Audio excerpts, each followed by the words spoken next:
इस वक्त आप आराम से बैठकर इस वीडियो को देख रहे हैं, मगर मैं आपको कहूं, आज जिस जगह पर आप अभी बैठे हो वो जमीन आज से करोड़ों साल पहले 8,500 डिग्री के तापमान से उबल रही थी, या जिस जगह पर आप बैठे हैं वो जगह लाखों सालों तक बर्फ से ढकी हुई थी। ये दोनों बातें सच हैं। इस 15 मिनट की वीडियो के अंदर आप पृथ्वी के 450 करोड़ साल के सफर को देखने वाले हैं। जिस जगह आज हमारा सौरमंडल है, वहाँ विभिन्न प्रकार की गैस और धूल के बादल हुआ करते थे। वैज्ञानिकों के मुताबिक इन धूल के बादलों से दूर एक तारा हुआ करता था। वक्त के साथ साथ उस तारे की ऊर्जा कम होने लगी, जिसके कारण उसके अंदर एक विशाल विस्फोट हुआ। विस्फोट की वजह से अंतरिक्ष की ये धूल एक दूसरे से दबने लगी। इस दौरान बादलों में स्थित धूल के कण दबाव और गर्मी के कारण बड़े उल्कापिंड और पत्थरों में परिवर्तित हो चुके थे, और इसी दबाव की वजह से इन बादलों में स्थित रेडियो एक्टिव पदार्थ ने ग्रेविटी का निर्माण किया। इस ग्रेविटी के कारण बीच में हाइड्रोजन और हीलियम इकट्ठा होने लगे। बीच के इस भयंकर दबाव के कारण एक विशाल विस्फोट हुआ, और इसी विस्फोट के कारण हमारे सूरज का जन्म हुआ। अंतरिक्ष में फैले एस्टेरॉयड यानी क्षुद्र ग्रहों में भारी वजन की वजह से सूरज के करीब आकर सूरज की परिक्रमा करने लगे। धीरे धीरे इन्हीं एस्टेरॉयड में भारी टकराव हुआ, जिसके फलस्वरूप मरकरी, विनस, अर्थ और मार्स जैसे ग्रहों का निर्माण हुआ। वैज्ञानिकों के मुताबिक उस वक्त पृथ्वी और मार्स यानी मंगल ग्रह के बीच थिया नामक ग्रह सूरज की परिक्रमा किया करता था।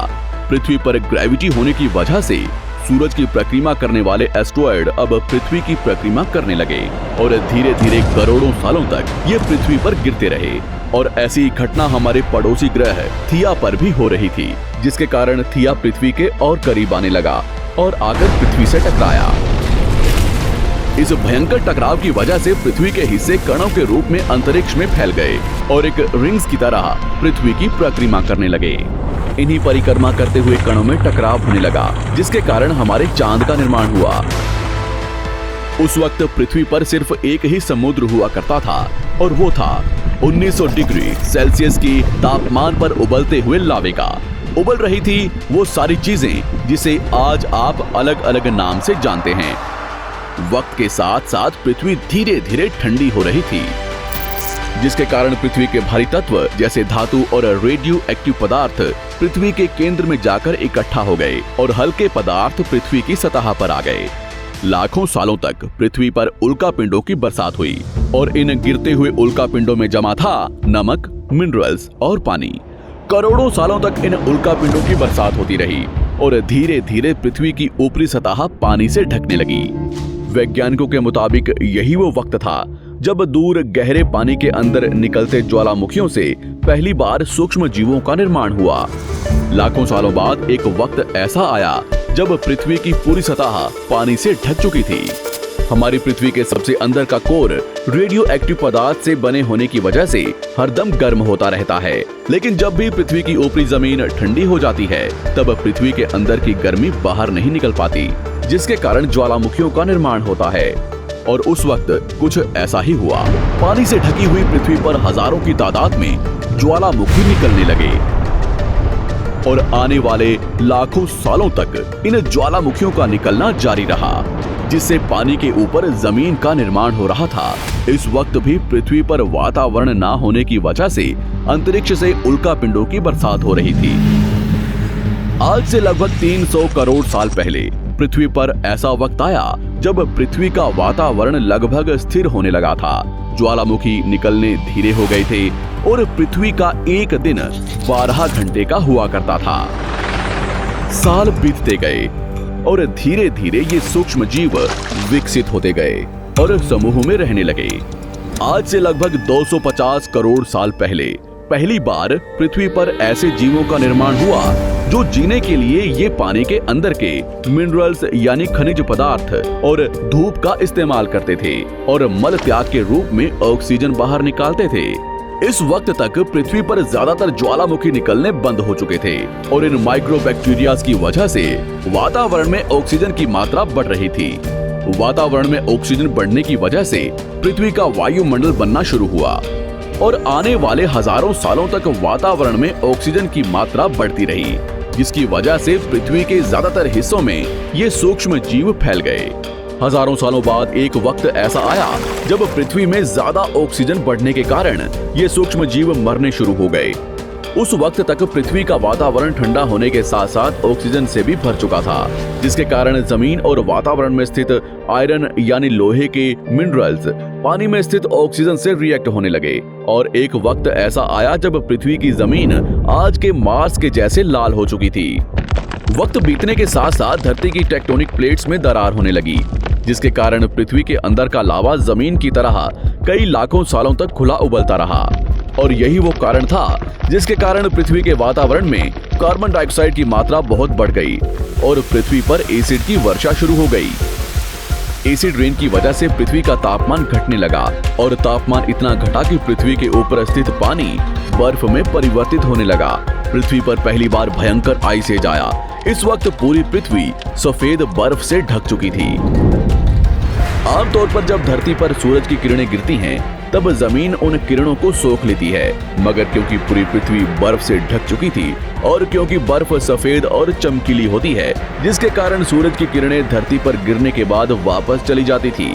इसी कारण से पृथ्वी कई लाखों सालों तक बर्फ से ढकी रही, मगर फिर से पृथ्वी के अंदर स्थित गर्मी ज्वालामुखी के रूप में निकलना शुरू हो गई और इन ज्वालामुखियों से निकलने वाली गर्मी ने बर्फ को पिघलाना शुरू कर दिया।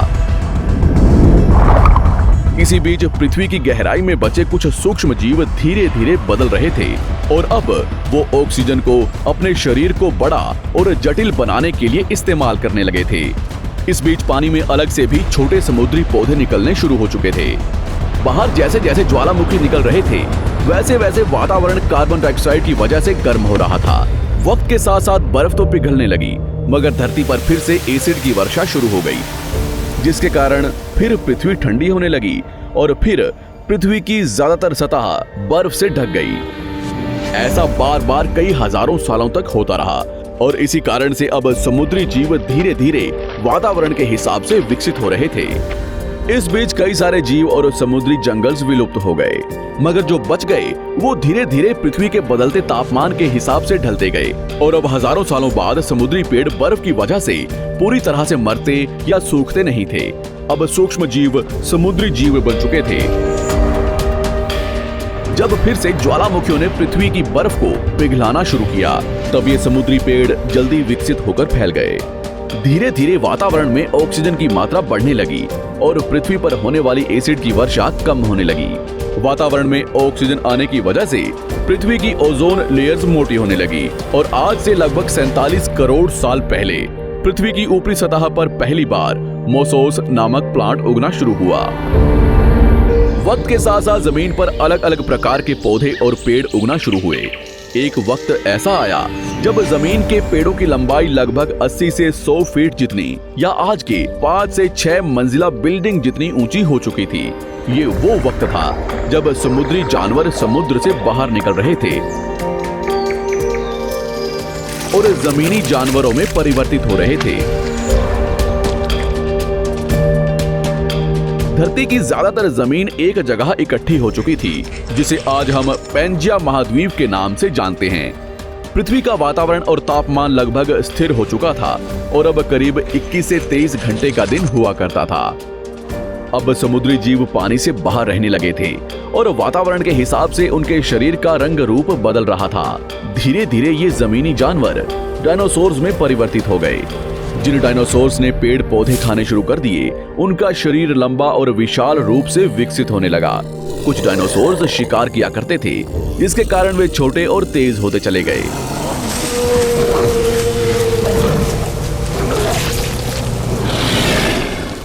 पृथ्वी की ऊपरी जमीन एक जगह इकट्ठी होने के कारण ज्यादातर जमीन रेगिस्तान और बंजर हो चुकी थी।